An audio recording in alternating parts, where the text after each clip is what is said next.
దేవుడైనటువంటి బ్రాహ్మణుడు నడుచుకుంటూ వస్తే అది ఆడో మగో తెలియాలి, కాబట్టి ఇప్పి చూపించాలి.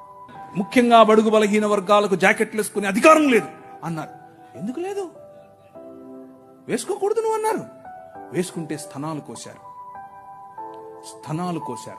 మీ స్తనాల బరువు చూసి దానికి పన్ను విధించారు. బాగా బలిశావులే కట్టు అన్నారు.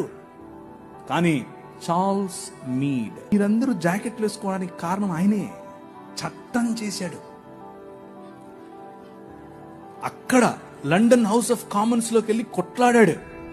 నా భారతీయ స్త్రీలకు గౌరవం కావాలి. తెల్లడే బయట నుంచి వచ్చాడు. మీరు బట్టలు వేసుకోకుండా మమ్మల్ని అనగదొరికితే వాళ్ళు మాకు జాకెట్లు పంచారు. మీరు అన్నం పెట్టండి అయ్యా అనంటే ప్యాడ్ ఇచ్చారు, చచ్చిపోయిన గొడ్డిచ్చారు. వాళ్ళు పనికి భృతి ఇచ్చారు భారతదేశాన్ని నిర్మించడానికి.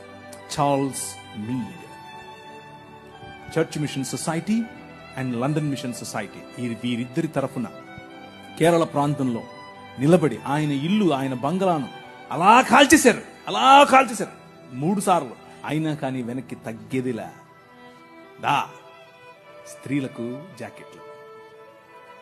వారిని చూసి నాడార్ సమాజంలో ఉన్న స్త్రీలందరూ జాకెట్లు వేసుకోవడం మొదలు పెడితే, అమ్మా నీకు అంత కొవ్వటే అని పట్టుకుని రోడ్లో వాళ్ళ స్తనాలు కోసి ఊరేగించారు.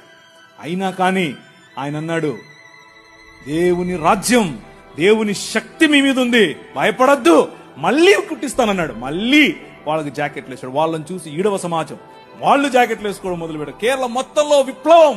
ఏం విప్లవం?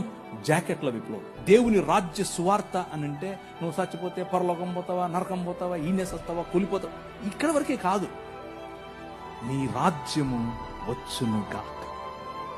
ఇక్కడ ఇప్పుడు ఈ రోజు నువ్వు బ్రతికుండగా దేవుని చిత్తము నీ మధ్య నెరవేరాలి.